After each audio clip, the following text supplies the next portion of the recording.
The alarm bells screamed through the corridors of Kepler, stationed like wounded animals. Dr. Kate Morrison dropped her coffee mug and watched it shatter across the medical bay floor. The hot liquid spread between her boots as red warning lights bathed everything in bloody shadows. All personnel to emergency stations, we are under attack. This is not a drill. Kate's hands moved automatically, checking her medkit and grabbing the emergency supplies from the wall cabinet. 23 years of medical service had taught her to stay calm when chaos erupted. She had treated everything from mining accidents to alien diseases on this remote station. But this was different. This was war. The station shook as something massive struck the outer hull. Kate steadied herself against the medical table and listened to the sounds of battle echoing through the metal walls. Laser fire, screaming, the heavy footsteps of something that was definitely not human. She knew what was happening. The Zephyrian raiders had found them. Everyone in this sector knew about the Zephyrians.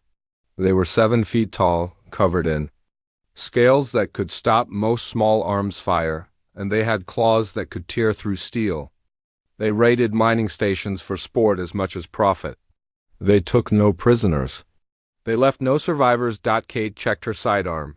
Standard issue plasma pistol with 2 power cells. She had never fired it outside the practice range. Her real weapons were in the medkit strapped to her side. Surgical tools, medical scanners, healing compounds, and emergency stimulants. Tools meant to save lives, not take them. The medical bay door exploded inward.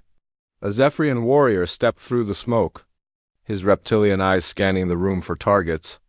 His scales were dark green with black stripes, and his claws dripped with something Kate did not want to identify. He was bigger than the ones she had seen in the security briefings. Kate pressed herself against the wall behind the medical cabinet. Her heart hammered against her ribs as the creature moved deeper into the room. It knocked over equipment with casual indifference, searching for prey. Kate could smell it now.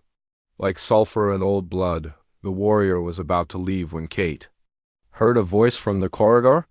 "Help me, please, someone help me." Lieutenant Alex Turner crawled into view, leaving a trail of blood behind him. His left leg was badly mangled and his uniform was torn and burned. He looked up at Kate with desperate eyes. "Doc, I can't feel my legs. Something's wrong with my spine." The Zephyrian warrior turned toward the sound.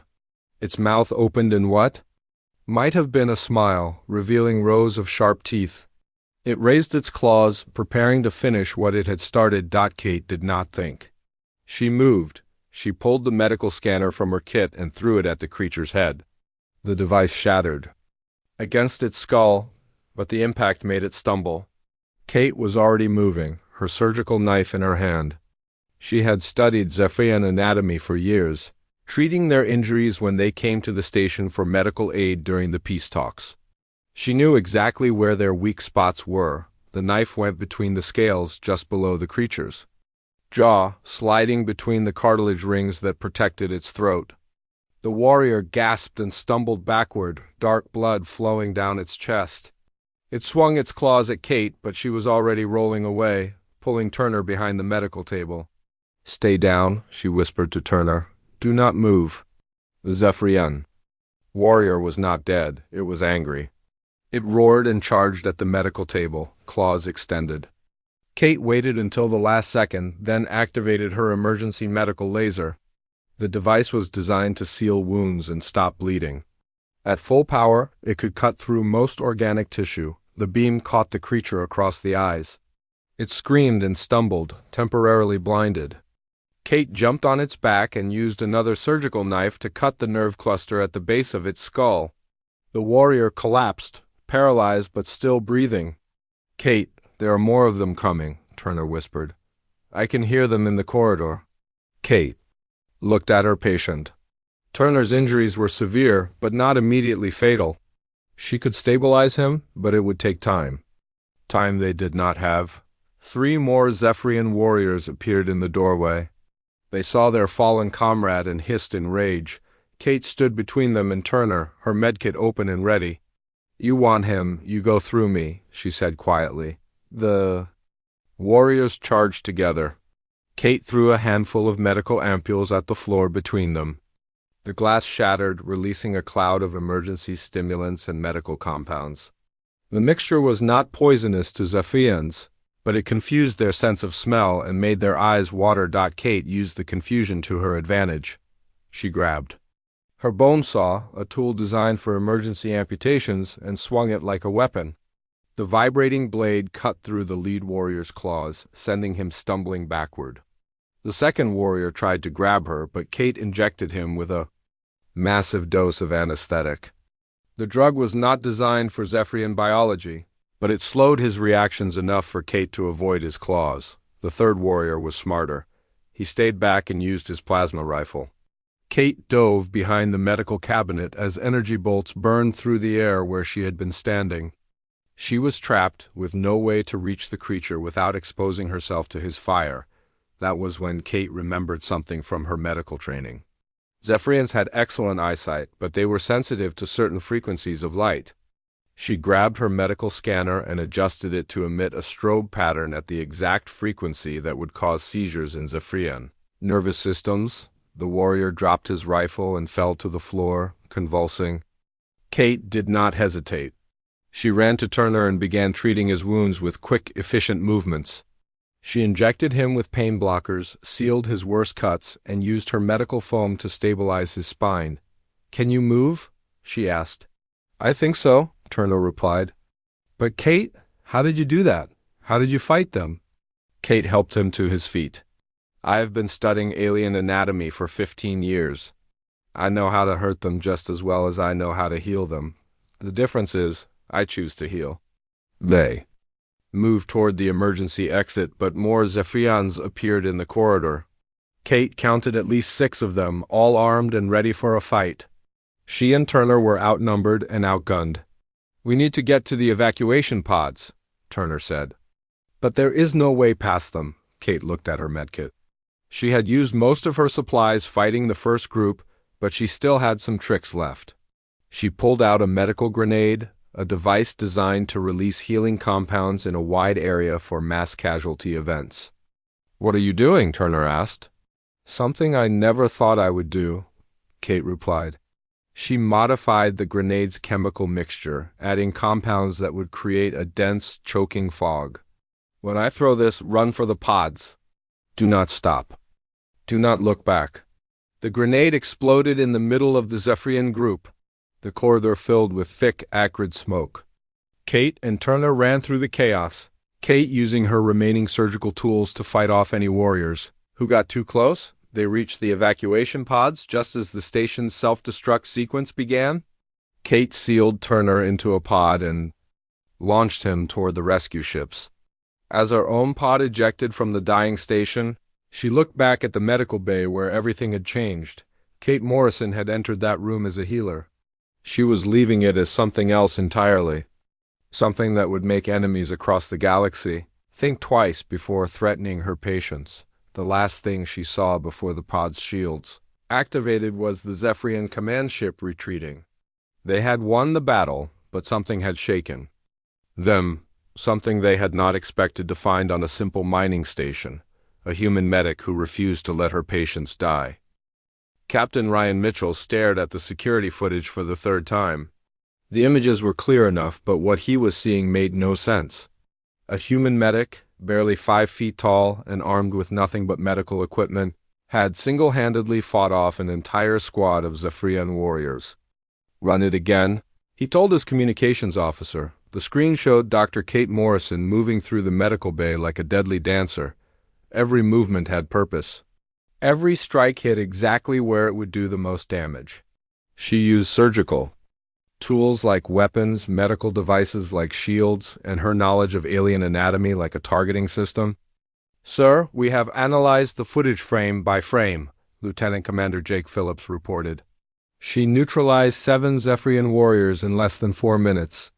The way she moved, the precision of her attacks, it was like she had been training for combat her entire life." Mitchell shook his head. "She's a doctor, not a soldier. How did she know how to fight like that?" "That is what we need to find out," Phillips replied. "The Zephyrians are telling a very different story about what happened at Kepler Station. The captain turned to face his tactical officer. What are they saying? They claim their assault team encountered a human demon. Something that could kill. With a touch and knew exactly where to strike to cause maximum pain. Their survivors are refusing to participate in any future operations against human medical facilities. Mitchell felt a chill run down his spine. The Zephyrians were known for their bravery in combat. They feared very little in the galaxy. If they were afraid of a human medic, something significant had changed. Get me Dr. Lisa Hayes from the Xenobiology Department, Mitchell ordered. I want to understand what we are dealing with. Dr. Hayes arrived within the hour. She was a tall woman with graying hair and sharp eyes that missed nothing. She had spent 20 years studying alien species and their interactions with humans. If anyone could explain what had happened at Kepler Station, it was her. I have reviewed the footage, she said without preamble. What Dr. Morrison did was remarkable, but not surprising. Not surprising? Mitchell asked. She fought like a trained assassin. She fought like a human medic, Hayes corrected. Think about what medical training actually involves. Doctors study anatomy in incredible detail. They learn exactly where every organ is located, how every system functions, what happens when you damage specific areas. They know pressure points, nerve clusters, blood flow patterns. All of this knowledge can be used to harm just as easily as it can be used to heal. Mitchell began to understand. So she knew exactly where to strike. More than that, Hayes continued. Human medics also carry advanced equipment. Surgical tools that can cut through almost anything. Medical scanners that can detect weak spots. In armor or biological systems. Devices that can deliver precise doses of chemicals or energy. In the hands of someone who knows how to use them, these tools become incredibly dangerous weapons. But why was she so effective? Phillips asked. Other species have doctors too. Hayes smiled grimly. Because other species do not have the same psychological makeup as humans. Most intelligent species will abandon wounded members if the cost of saving them becomes too high. It is a survival instinct, but humans are different. We have an almost irrational compulsion to protect our injured. We will fight to the death to save someone we barely know. The maternal instinct, Mitchell said quietly. Not just maternal, Hayes replied. Human pack bonding extends to anyone we consider part of our group. When Dr. Morrison saw Lieutenant Turner wounded, her psychology changed. She was no longer just a doctor trying to survive. She became a protector fighting for her patient. That psychological state makes humans incredibly dangerous. Mitchell looked at the frozen image of Kate Morrison on the screen. She was standing over Turner's body, her medical kit open and ready, facing down 3 Zephyrian warriors with nothing but determination in her eyes. Has this happened before? He asked. We are starting to see reports from across the frontier, Hayes said. Human medics in combat situations are proving to be far more effective than anyone expected. The pattern is always the same. They are protecting wounded patients, they use their medical knowledge as a weapon, and they fight with an intensity that surprises enemy forces. Phillips activated his datapad. We have confirmed reports from 6 different star systems. Mining. Station Beta 7, the research outpost on Kepler 62F, the merchant vessel Golden Star, the colony ship New Horizon, and 2 separate incidents on frontier worlds. Tell me about them, Mitchell said. On Beta 7, a medic named Danny Walsh held off 12 Krex warriors for 3 hours while treating civilian casualties. He used his knowledge of Krex biology to target their nerve clusters, temporarily paralyzing them with surgical strikes. The Krex eventually retreated, claiming they had encountered a human demon. Mitchell felt that chill again. What about the others? On Kepler 62F, Dr. Amy Foster used medical equipment to disable a boarding party of Vorthan pirates. She modified her surgical laser to cut through their environmental suits, then used her knowledge of Vorthan physiology to inject them with compounds that caused temporary paralysis. The pirates abandoned their raid and fled. The pattern is consistent, Hayes observed. In every case, the human medic was protecting patients when attacked. In every case, they used medical knowledge and equipment as weapons. And in every case, the enemy forces retreated in confusion and fear. Mitchell walked to the window and looked out at the stars. What are the implications? Enemy forces are starting to change their tactics, Phillips reported. We are intercepting communications from several hostile species. The Zephyrians have issued new combat protocols specifically dealing with human medical personnel. The Krex Empire has added warnings about human medics to their tactical manuals. The Vorthan Syndicate is instructing their raiders to avoid human medical facilities entirely. They are afraid, Hayes said simply. For the first time in their military history, several aggressive species are showing fear of human non-combatants. The Medkit has become a symbol of danger rather than healing. Mitchell turned back to the screen. What about Dr. Morrison? How is she handling all of this? She has been transferred to the Colonial Medical Facility on New Manchester, Phillips replied. According to her reports, she is treating the incident as a necessary evil. She saved her patient, which was her primary concern. She seems unaware that her actions have created a ripple effect across the galaxy. We need to study this phenomenon, Mitchell decided. If human medics are becoming effective combat units without formal training, we need to understand how and why. This could change the balance of power in contested sectors, Hayes nodded.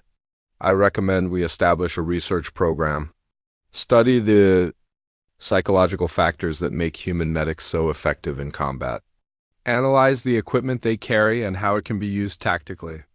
Most importantly, we need to understand the long-term implications. What kind of implications? Mitchell asked. Think about it from the enemy's perspective, Hayes explained. They are used to targeting medical personnel because they are seen as soft targets, non-combatants who can be easily eliminated. But if human medics become known as dangerous opponents, it changes the entire dynamic of warfare. Medical personnel gain a level of protection they never had before. Mitchell looked at the image of Kate Morrison one more time. A small woman with a medkit had somehow changed the rules of galactic warfare. She had turned a symbol of healing into a warning that even the most aggressive species in the galaxy were learning to respect. Schedule a meeting with Colonial Command, he ordered. We need to brief them on this development. And get me a full report on every human medic stationed in contested sectors. If Dr. Morrison's actions are the beginning of a trend, we need to be prepared. As Phillips and Hayes left the briefing room, Mitchell remained at the window. Somewhere out there, enemy commanders were changing their tactics because of one human doctor who refused to let her patient die. The galaxy was about to learn that sometimes the most dangerous humans were the ones who carried medical bags instead of weapons. The legend was spreading, and there was no stopping it now. Admiral Susan Clark spread the intelligence reports across her desk like a puzzle she could not solve. 27 separate incidents in the past 6 months, all involving human medics. All ending with enemy forces retreating in confusion and fear. This cannot be a coincidence, she muttered to herself. The door to her office opened and Dr. Nathan Price walked in. He was a military psychologist, one of the best in the Colonial Defense Force. If anyone could explain what was happening, it would be him. You wanted to see me, Admiral? Clark gestured to the reports. Tell me what you see. Price picked up the first file. Hadley's Hope Mining Colony. Medic Danny Walsh, Krex Warrior Assault Team. 15 attackers, 1 human medic protecting civilian casualties. He read silently for a moment. Walsh used his medical scanner to identify weak points in Krex armor, then used surgical tools to disable their weapon systems. The Krex retreated, after losing half their squad. Keep reading, Clark said. Price moved to the next report. Proxima Station Research Facility. Dr. Amy Foster, Vorthan Pirate Boarding Party. 23 attackers. He paused. Foster used her knowledge of Vorthan physiology to inject paralytic compounds into their breathing apparatus. She converted her surgical laser into a cutting tool and systematically disabled their environmental suits. The pirates abandoned their raid and fled. There are 25 more just like that, Clark said. Different locations, different medics, different enemy species, but the pattern is always the same. Price sat down and studied the reports more carefully. The human medic is always protecting patients or civilians. They always use medical knowledge and equipment as weapons. And the enemy forces always retreat, usually after suffering casualties they did not expect. Why is this happening? Clark asked. These are doctors, not soldiers. That is exactly why it is happening, Price replied. Admiral, what do you think medical training actually involves? Clark shrugged. Learning to heal people. Learning to understand how biological systems work, Price corrected. A doctor studies anatomy, physiology, biochemistry, neurology. They learn exactly how every organ functions, where every nerve cluster is located, how every system can fail. They know pressure points, blood flow patterns, chemical reactions. All of this knowledge can be used to cause harm just as easily as it can be used to heal. But other species have doctors too, Clark pointed out. Yes, but they do not have the same psychological makeup as humans, Price explained. Most intelligent species will abandon injured members if the cost of saving them becomes too high. It is basic survival instinct, but humans are different. We have evolved to protect our wounded even when it puts us at risk. Clark began to understand. So when a human medic sees patients under threat, their psychology changes. Exactly. They enter what we call a protective state. All of their training, all of their knowledge, all of their equipment becomes focused on one goal, keeping their patients alive. They will use any means necessary to achieve that goal. Price pulled up a video file on his datapad. This is security footage from the attack on Hadley's Hope. Watch Danny Walsh's behavior. The screen showed a young man in medical scrubs moving through a destroyed building. He was treating wounded civilians when Krex warriors broke through the walls. The change in Walsh's demeanor was instant. He went from gentle healer to deadly protector in seconds. See how he moves, Price said. Every action has purpose. He is not fighting to kill, he is fighting to protect. That gives him a psychological advantage. He knows exactly what he needs to do, and he does it without hesitation.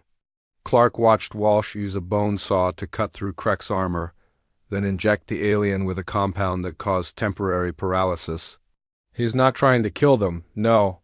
He is trying to stop them from harming his patients. That is the key difference. A soldier fights to destroy the enemy. A medic fights to protect the wounded. The psychological state is completely different. What about the equipment? Clark asked. How are they using medical tools as weapons? Price smiled grimly. Human medical technology is incredibly advanced. We carry devices that can cut through almost any material, inject precise doses of chemicals, deliver targeted energy bursts, analyze biological systems in real time. In the hands of someone who knows how to use them, these tools become incredibly dangerous. He pulled up another file. Dr. Amy Foster converted her surgical laser into a cutting tool that could slice through Vorthan environmental suits. She used her medical scanner to identify weak points in their armor. She carried compounds that could cause paralysis, unconsciousness, or temporary blindness. She had everything she needed to disable an entire boarding party. Clark looked at the reports again. Why are enemy forces so afraid of them? Because they are encountering something they do not understand, Price replied. These species are used to facing soldiers. They know how soldiers think, how they fight, what their weaknesses are. But a human medic is different. They have knowledge that soldiers do not have. They carry equipment that soldiers do not carry. And they fight with a motivation that soldiers rarely match. The motivation to protect patients, Clark said. Exactly. A soldier fights for duty, for victory, for survival. A medic fights for the lives of people who cannot fight for themselves. That creates a psychological state that makes them incredibly dangerous. Price activated another video file. This is from the attack on the merchant vessel Golden Star. Watch Dr. Carol Wright treat wounded passengers while fighting off Zephyrian raiders. The footage showed a middle-aged woman moving between injured passengers, treating their wounds while simultaneously fighting off attackers. She used her medical knowledge to target the raiders' weak points, her equipment to disable their weapons, and her determination to keep them away from her patients. She never stops treating the wounded, Clark observed. Even while fighting, she is still acting as a doctor. That is what makes human medics so effective, Price explained. They do not abandon their primary mission. They protect and heal simultaneously. It gives them a focus that pure combat units rarely achieve. Clark stood up and walked to the window. What are the implications? Enemy forces are already changing their tactics, Price replied. We are intercepting communications from multiple hostile species. The Zephyrians have issued new combat protocols specifically about human medical personnel. The Krex Empire has added warnings to their tactical manuals. The Vorthan Syndicate is instructing their forces to avoid human medical facilities entirely. They are afraid, Clark said. They are adapting, Price corrected. For the first time in their military history, several aggressive species are showing caution around human non-combatants. The Medkit has become a symbol of danger rather than just healing. Clark turned back to face him. What do you recommend? We need to formalize this, Price said. Create training programs for medical personnel in hostile environments. Study the psychological factors that make them so effective. Most importantly, we need to understand that we have accidentally created a new type of warrior. A warrior who heals instead of destroying, Clark mused. A warrior who protects instead of attacking, Price added. The enemy forces are learning that human medics are not soft targets. They are some of the most dangerous humans to encounter. In combat, not because they seek violence, but because they will use any means necessary to protect their patients. Clark looked at the reports one more time. 27 incidents. 27 human medics who had faced impossible odds and emerged victorious. 27 examples of how the galaxy's understanding of human nature was changing. Draft a memo. To Colonial Command, she ordered. Inform them that we have identified a new tactical advantage. Human medical personnel in combat situations are proving to be unexpectedly effective. We need to study this phenomenon and develop appropriate protocols. As Price left her office, Clark remained at the window. Somewhere out there, enemy commanders were learning to fear the sight of a human carrying a medical bag. The galaxy was discovering that sometimes the most dangerous humans were the ones who fought not to kill, but to save lives. The doctrine was forming, and there was no going back now. The morning sky over New Manchester Colony was filled with alien ships. Dr. Kate Morrison counted at least 50 vessels from her position at the medical center window. Zephyrian cruisers, Krex assault ships, and Vorthan raiders had formed an alliance for one purpose: to test whether the stories about human medics were true. Doctor, we have incoming wounded from the outer settlements, Nurse Tommy Chun called from the emergency bay. The evacuation transports are under attack. Kate turned away from the window and checked her medkit. 6 months had passed since the incident at Kepler Station. She had tried to return to normal life, treating patients and saving lives. But normal had become impossible when every enemy force in the galaxy knew her name. How many wounded? She asked. 43 confirmed. More coming in, Tommy replied. We have civilians, security forces, and some colonial defense personnel. The aliens are targeting the medical evacuation route specifically. Kate felt a familiar chill. The alien coalition was not just attacking the colony. They were testing the legend. They wanted to see if one human medic could really make a difference against overwhelming odds. Get me a com channel to the defense grid, she ordered. I need to speak with Commander Hayes. The holographic image of Commander Bill Hayes appeared in the medical center's communication room. He looked exhausted and worried. The defense of New Manchester was not going well. Kate, thank God you are still there, Hayes said. We are evacuating all non-essential personnel. The transports are waiting. I am not leaving, Kate replied. I have patients who cannot be moved. Critical injuries, surgical cases, people who will die if we abandon them. The alien fleet is 10 times our size, Hayes said. We cannot hold them off for long. You need to get out while you can. Kate looked back at the emergency bay. Wounded colonists were arriving every few minutes. Men, women, and children who needed immediate medical attention. Some had burns from energy weapons. Others had broken bones from collapsed buildings. A few had injuries she had never seen before. "I am not abandoning my patients," she said firmly. "That is not what doctors do." Hayes was quiet for a moment. "Kate, the aliens are specifically targeting this medical facility. Our intelligence suggests they know you are here. They want to test whether the stories about human medics are true." "Then let them test," Kate said. "They will learn that the stories are real." 11 more human medics had been stationed at New Manchester. Dr. Pete Williams had worked mining colonies for 15 years. Dr. Carol Wright had survived the Golden Star incident. Dr. Danny Walsh had transferred from Hadley's Hope. Each of them had faced enemy forces before. Each of them had proven that human medics were not easy targets. "We stay," Walsh said when Kate called the team together. "We protect the wounded. Whatever comes through that door, we make them regret it." The first attack came 2 hours later. A squad of Zephyrian warriors broke through the main entrance, expecting to find helpless medical personnel. Instead, they found Kate Morrison and her team waiting for them. The aliens had studied the security footage from Kepler Station. They knew Kate's tactics. They came prepared with heavier armor and better weapons. But they had not expected to face 12 human medics working together. Kate used her medical scanner to identify weak points in the Zephyrian armor, then shared the information with her team through their communication system.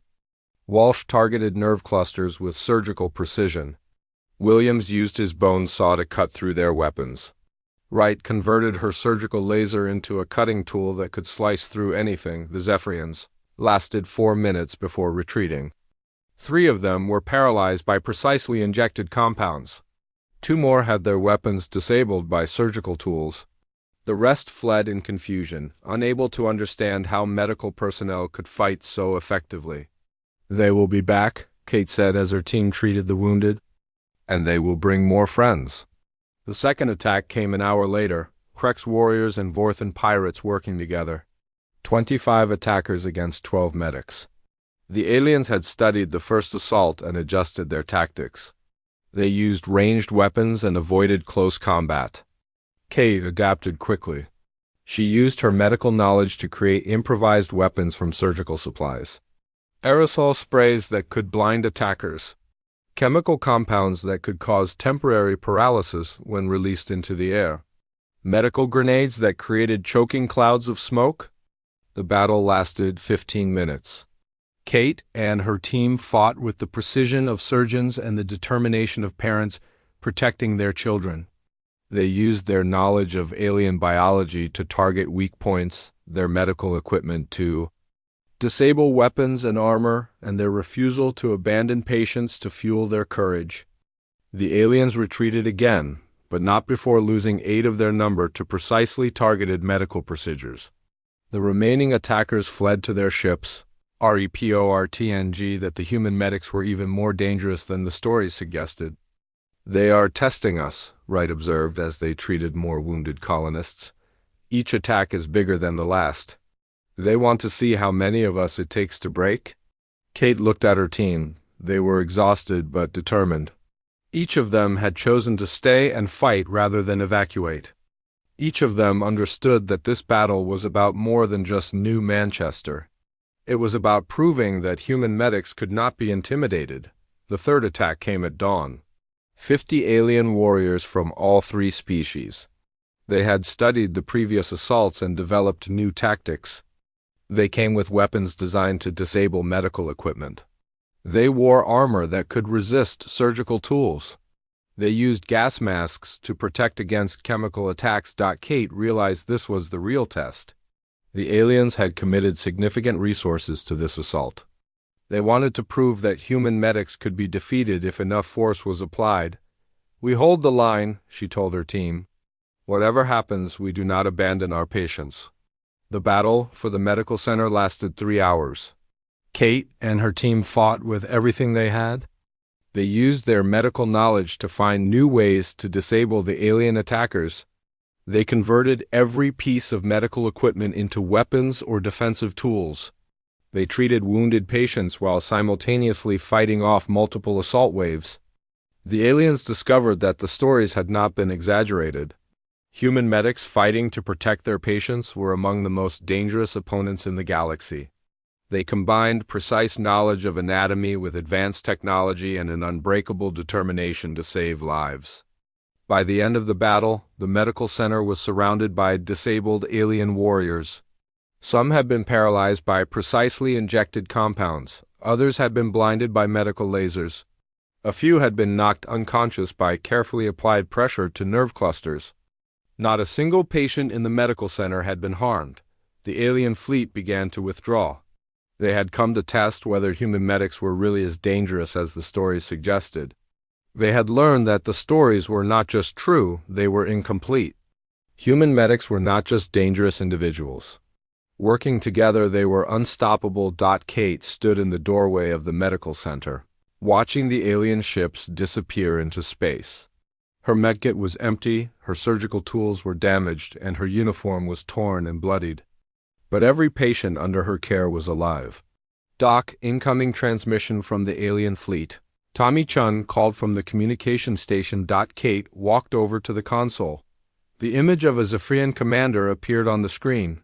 He looked shaken and confused. "Human medic," the commander said in broken English. "We understand now. The stories are true. We will not attack your medical facilities again." "Good," Kate replied, "because we will always be here to protect our patients." The transmission ended. Kate looked at her team. They had passed the test. They had proven that human medics were not just dangerous individuals, but a force that could change the balance of power in the galaxy. The legend was no longer just a story. It was a fact that enemy forces across the galaxy would have to accept. 6 months after the battle at New Manchester, the galaxy had changed in ways no one could have predicted. Dr. Kate Morrison walked through the corridors of the Colonial Medical Academy, watching young students practice emergency procedures. They moved with confidence that their predecessors had never possessed. "Remember," she told the class, "your medkit is not just a collection of healing tools. It is a symbol. When enemies see it, they should think twice about threatening your patients." The students nodded seriously. They had all heard the stories. Every medical student in human space knew about Kepler Station, Hadley's Hope, New Manchester, and dozens of other incidents.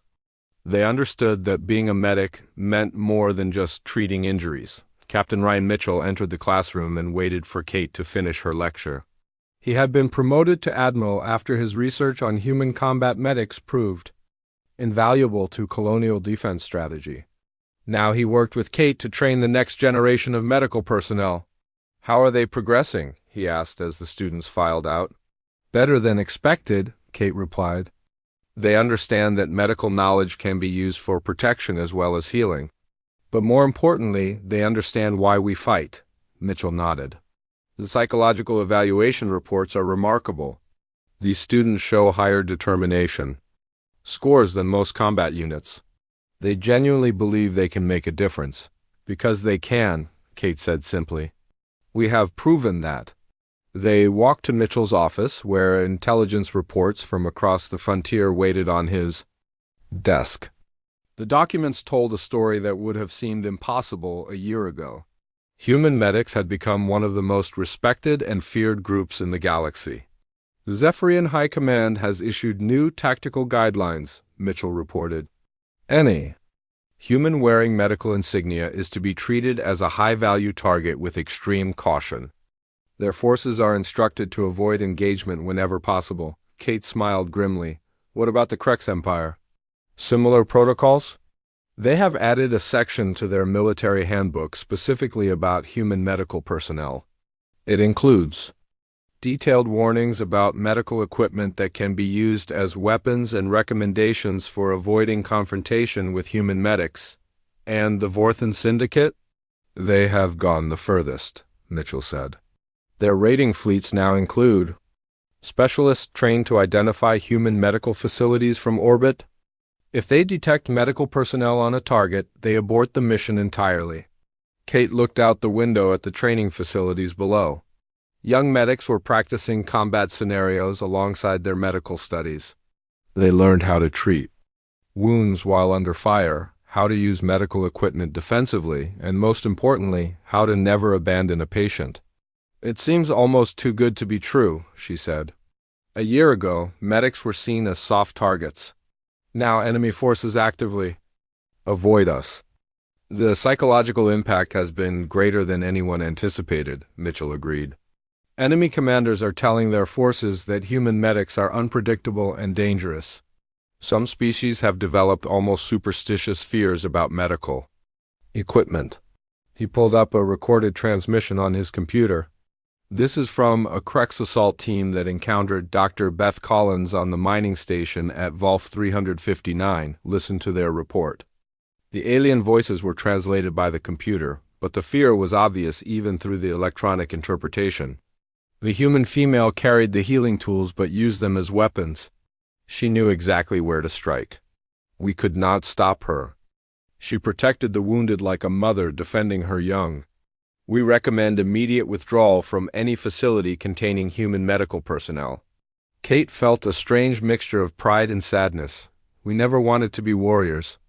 But you became the most effective warriors in the galaxy, Mitchell replied.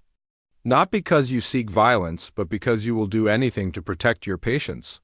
The irony is not lost on me, Kate said. We became dangerous by refusing to let people die. Mitchell activated another file. Dr. Nathan Price has completed his psychological analysis of the phenomenon. His conclusions are fascinating. The report appeared on the screen. Kate read the summary aloud. Human medics represent a unique combination of extensive anatomical knowledge, advanced technology, and protective psychology that creates an unexpectedly effective combat unit. Unlike traditional warriors who fight to destroy enemies, combat medics fight to preserve life, creating a psychological state that is both more focused and more determined than standard military training can achieve. He recommends that we formalize the training, Mitchell said. Create specific protocols for medics in hostile environments. Not to turn them into soldiers, but to help them better protect their patients. Kate considered this. We would need to be careful. The moment we start training medics primarily for combat, we lose what makes them special. Their effectiveness comes from their dedication to healing, not fighting. Price agrees. His recommendation is to enhance medical training with defensive techniques, not offensive ones. Teach medics how to better protect their patients, how to use their equipment more effectively, how to understand enemy psychology, but always with the goal of saving lives, not taking them. They were interrupted by an emergency communication. The holographic image of Commander Sarah Lopez appeared in the office. She looked excited. Admiral, we have just received word from the frontier. A human medical team on the research station at Proxima Centauri has been surrounded by Zephyrian raiders. But the raiders are not attacking. They are requesting negotiations. Mitchell and Kate exchanged glances. Negotiations? Mitchell asked. The Zephyrians want to discuss terms for withdrawing without conflict. They claim they did not know human medics were stationed on the research facility. They are asking for safe passage in exchange for leaving the station untouched. Kate laughed, despite herself. They are afraid to attack a medical facility. It gets better, Lopez continued. The raiding party includes veteran warriors who fought at New Manchester. They are telling their commander that human medics are too dangerous to engage unless absolutely necessary. After Lopez signed off, Mitchell and Kate sat in silence for a moment. The implications were staggering. Enemy forces were now negotiating to avoid confronting human medics. The Medkit had become a more effective deterrent than most weapons. We have created something unprecedented, Mitchell said finally. A military deterrent based on the threat of defensive action rather than offensive capability. We have changed the rules of warfare, Kate agreed. Enemy forces now have to consider whether their targets are worth the risk of facing human medics. They walked to the window and looked out at the training grounds. Young medics were practicing their skills, learning to heal and protect simultaneously. They carried themselves with quiet confidence, knowing that their choice to save lives had given them a power that no weapon could match. What happens next? Mitchell asked as Tate checked her own medkit, a habit she had developed since Kepler Station. We keep doing what we have always done. We save lives. We protect our patients. We refuse to abandon anyone who needs our help. And if enemy forces threaten your patients? Kate's expression hardened. Then they will learn why medics across the galaxy are no longer considered easy targets. An alert chimed on Mitchell's communication system. Another incident report, he said, reading the message. Dr. Tony Martinez on the colony ship New Hope. Vorthan pirates attempted to board during a medical emergency. They retreated when they realized a human medic was treating wounded passengers. The legend continues to grow, Kate observed. It is no longer a legend, Mitchell corrected. It is reality. Enemy forces across the galaxy now understand that human medics are among the most dangerous opponents they can face. Not because we seek violence, but because we will use any means necessary to protect those under our care. Kate picked up her medkit and headed for the door. I have patients to check on. Where are you going? Mitchell asked. The Frontier Medical Station on Kepler 438b, Kate replied. They requested a senior medic to help with their trauma protocols. Mitchell smiled. Any hostile activity in that sector? Kate paused at the door. 3 different pirate groups operate in that region. But, according to intelligence reports, they have all issued standing orders to avoid human medical facilities. As she left, Mitchell looked out at the stars. Somewhere out there, enemy commanders were teaching their forces to respect the sight of a human carrying a medkit.